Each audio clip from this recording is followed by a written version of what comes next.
The country needs to know about it. The planet needs to know about what has taken place. And we've been lied to. I say this over and over. We've all been lied to for a minimum of 6,000 years. We're going to have to step back our thinking here to the people on this planet. Okay. They don't know there's extraterrestrials. Yeah. They don't know that there's not just one of them. Maybe we've got thousands. Maybe we got billions of extraterrestrials. The latest number, just recently, we doubled the number again. We now have 200 trillion galaxies out there. Bobby Ray Inman, was he alive then? I don't even know. He was just a kid then. So he wasn't. But Bobby Ray Inman later on became the #1 Yes. admiral. Still is. Yeah. But I'm just saying, he, 26 years, he ran with the ball. Right. Okay? Yes. And he knew what he was talking about. So they watched this event, and they immediately structured and organized this group of people, pulling in all of the top scientists they could pull them in, put them inside a secret area, inside of an aircraft company. He put this organization together, which ended up being a major organization later on studying extraterrestrial and is still studying it. So are you saying that was the beginning of MJ-12? Yeah. Hi, I'm Carrie Cassidy from Project Camelot, and I am here today with a very honored guest. Actually, I should say guests, but Michael Schratt is joining us, and he's going to be helping to ask some good questions to our very honored guest. And this is Bill Tompkins, and he is a phenomenal individual and a very courageous individual. And it's rare when you get someone like this who will come forward and tell the truth. And we've been waiting a long time for this, let me say that. So Michael Schratt is an aerospace historian, and very happy that he's here with us today. He has a very thorough background in aerospace history, and so that's going to be a lot of help. Actually, you may disagree with me, but I think you might be the first witness to come forward in the area of the secret space program, black projects, and who is actually, in a sense, sanctioned, being backed up by a section of the military, I would say. Now, I don't know if you'd see it like that. I certainly know you're backed up by the Nordics. But I'm talking earthly civilization here. And I think in that case, maybe the Navy is behind bringing you forward. But I don't know if you're actually willing or even able to elaborate on that. But go ahead.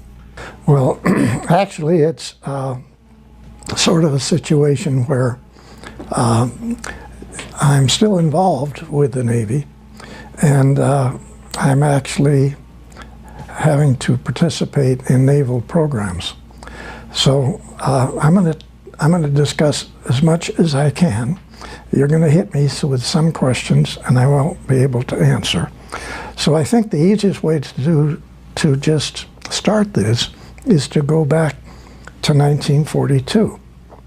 Actually, for whatever reason, I was selected by some people in the Navy, Naval Intelligence, to essentially be assigned a program to discuss the U.S. Navy secret space operators who have been operating in Germany, trying to understand the tremendously complicated agreement between the SS and the Draco reptilian group who were assisting Germany.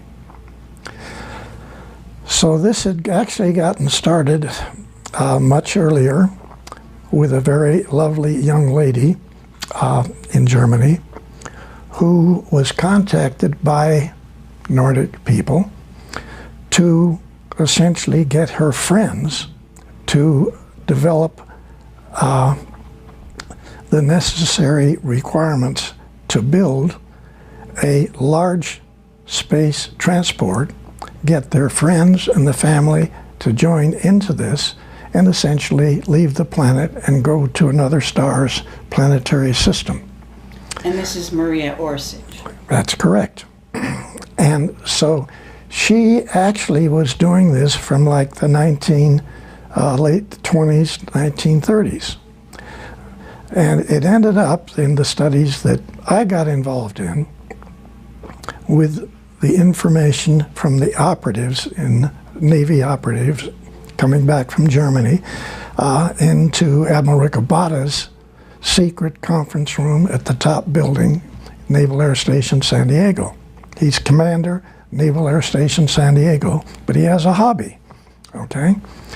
And this hobby is roughly 28, 29 naval operatives who in 1942 and possibly early in 41 were continually going back to Germany and studying all over the different research organizations what it was that the agreement had actually been made with Hitler, the SS, and the Draco reptilian people.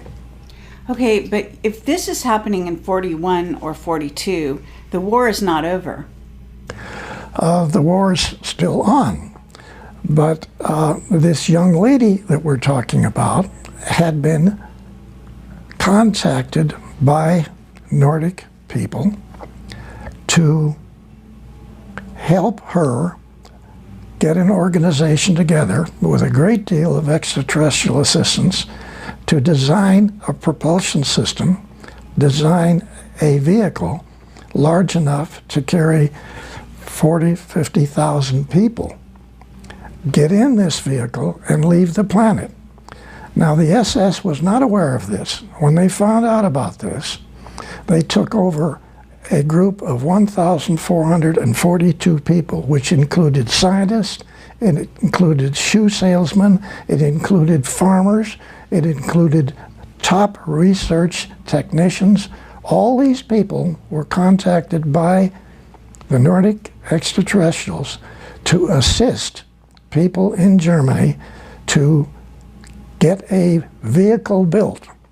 So now we have a whole lot of civilians, nothing to do with the military, and with absolutely no desire to have the military involved in this extraterrestrial event.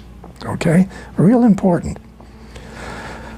When the SS found out what they were doing, they took over everything that she had structured and organized, all 1,443 people. They had been hawking their farms.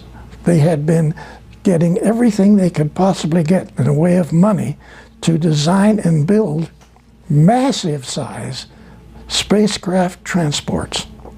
That's not what the SS wanted. So they took over this facility and they jumped in and grabbed everything. After only 2 months, Hitler made the decision, let her and her organization go ahead with what they're doing.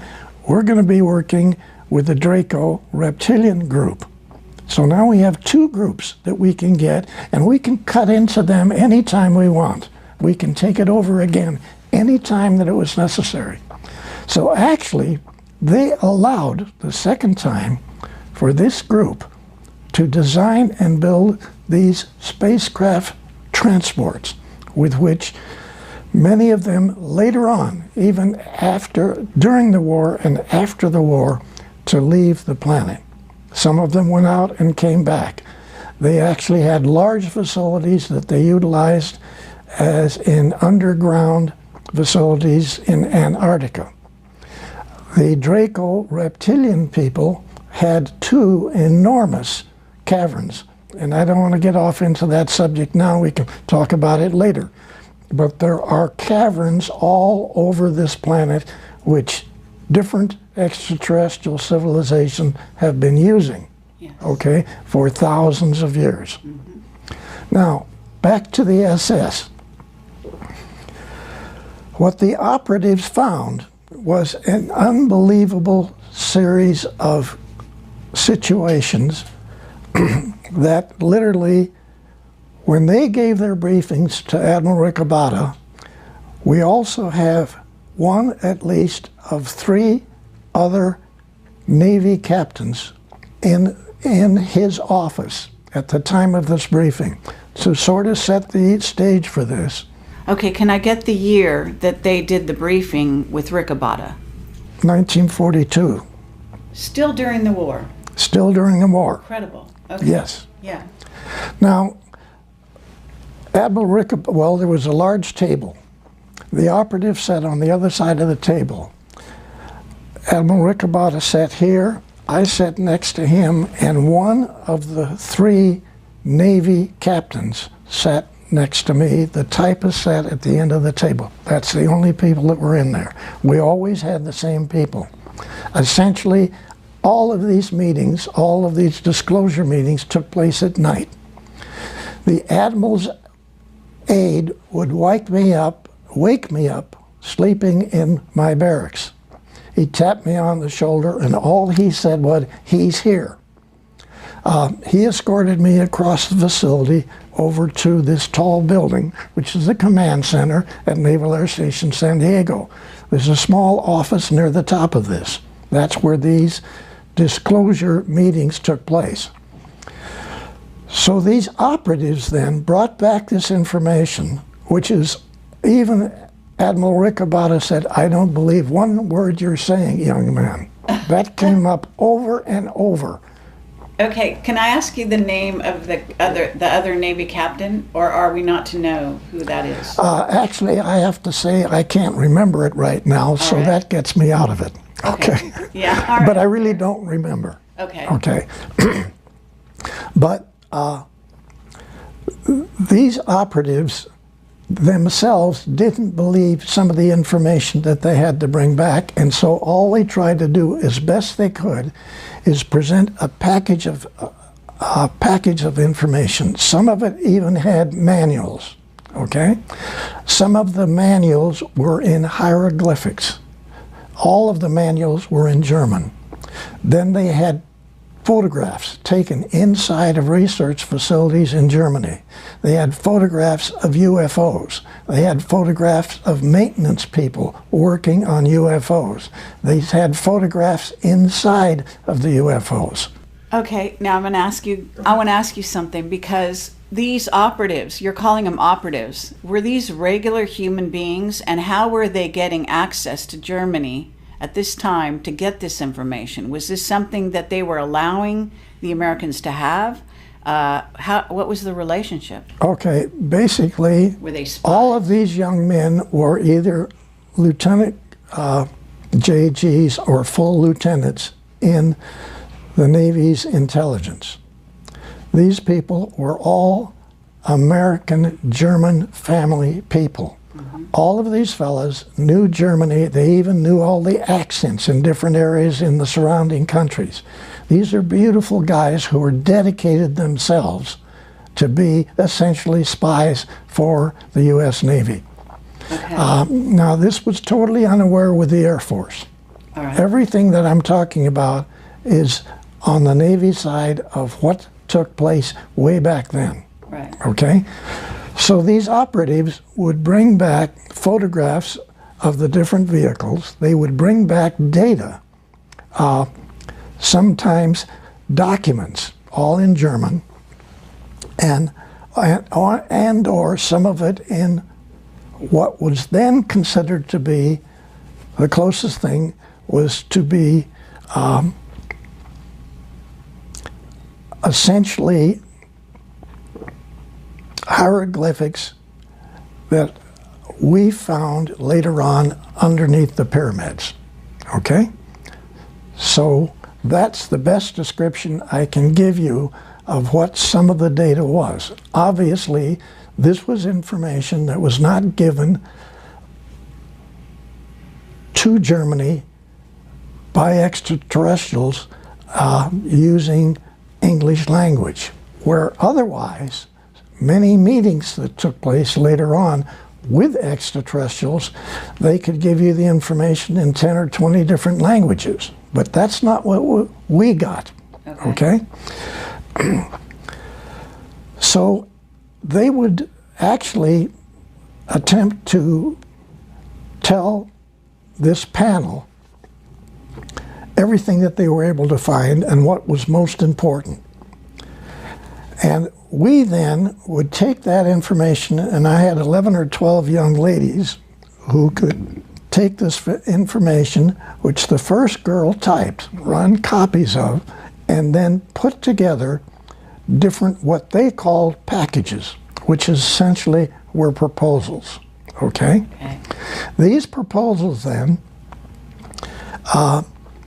were then to be disseminated around the United States in secret facilities. Now, I want to make one point very clear here. Actually, what was on the Rinse radio program last night was a document that actually was put together later at Douglas, because Douglas got one of these packages. I personally took it to Santa Monica Douglas as one of the first of 4 top, not aerospace, aircraft companies, which became aerospace later on. Remember, everything that we're talking about here, I don't know how to make this clear. You're trying to decipher, you're trying to understand, not just other extraterrestrial people information, but everything that you're getting is totally unreal to every single PhD on the planet. I have to say, people don't realize what took place in 1942 in the Naval Air Station at San Diego. This is unbelievable. And it's not just a statement of unbelievable. You couldn't understand it. When the documents were then taken, and I had to use one of the 2 airplanes that Admiral Ricobata had. He had a twin-engine Lockheed Electra, which we used to fly back in the eastern part of the country to laboratories and naval bases. And then he had a 7-passenger high-wing single-engine plane, which we flew to Douglas and into Lockheed, out on the desert to the Navy facilities out there. So we put together rough information, and I want to try to explain what that information was. All it consisted of was a typed version of what the operative said, copies of that. Some documents, some photographs, some written notes, like there might be as many as 30 pages of written notes that the operative would give to the admiral. Okay, now I'm going to stop you there and ask you, Ricobata and yourself, can we get a little background on why you 2 guys were so instrumental in this process? Now, I know something about you from reading your book, and I want to highly recommend his book. It's fascinating. But I do want to share with the audience here, Ricobata, you told me on the phone, I think you said he was Australian and he wasn't trained in America. Is that right? Yes, and you're asking a very important question, okay? What you're asking, it's extremely important. We're going to have to step back our thinking here to the people on this planet. Okay. They don't know there's extraterrestrials. Yeah. They don't know that there's not just one of them. Maybe we've got thousands. Maybe we got billions of extraterrestrials. The latest number, just recently, we doubled the number again. We now have 200 trillion galaxies out there. Mm-hmm. And to say that we're the only intelligent people in this universe is naive. But we were, the people on this planet were tremendously naive. They had no idea what these naval operatives brought back to what essentially was my delivering of these packages to the four top airplane companies, because there wasn't aerospace. Now, back to your specific question. Who was Admiral Ricabada? He was born in Australia. He came to the United States, went to school, joined the Navy as a third-class seaman. He worked his way up. Now, what's extremely important about this is that my mission statement working for Admiral Ricabada was as disseminator of advanced aircraft research, okay? That was my mission statement working for Admiral Ricabada, was a copy of 80% of his statement, who was written by the Secretary of the Navy, Forrestal, okay? The Nordics contacted Forrestal. I'm saying this, you don't believe it, this is what happened. They contacted Forrestal and had Forrestal selected to initiate this whole thing in the U.S. Navy. Then Forrestal selects an Australian man, two-star Admiral Ricabada, to be the one person to disseminate this data that our Navy intelligence found out what was going on in Germany.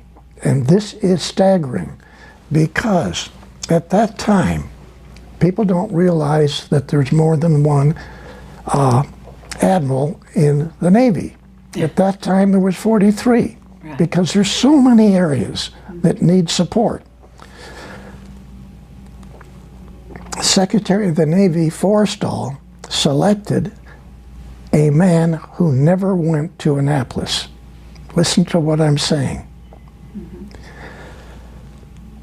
Every PhD on this planet, whether they're for science or for medicine, have been given incorrect information for thousands of years about the history of this, not just this galaxy, the universe. They had been given information which was controlled by Draco reptilian and other extraterrestrials not to know what was really going on. So every book in every university on this planet had misinformation about every field, every technical field you can come up with, okay? Yes. So when the operatives had to carry this out, they were not asked to study these packages. They were directed to study these packages. These weren't requests for proposal. This was a demand factor that this information that got typed up and the information in these packages to all of these research universities, to all of the top Navy laboratories, the facilities out at China Lake, the underground facilities at China Lake, Caltech. Actually, I didn't take the first package to Caltech in Pasadena. I took their first package to the underground facilities out on the desert called China Lake. And it's just north of the Air Force facilities off of Highway 395 out in the desert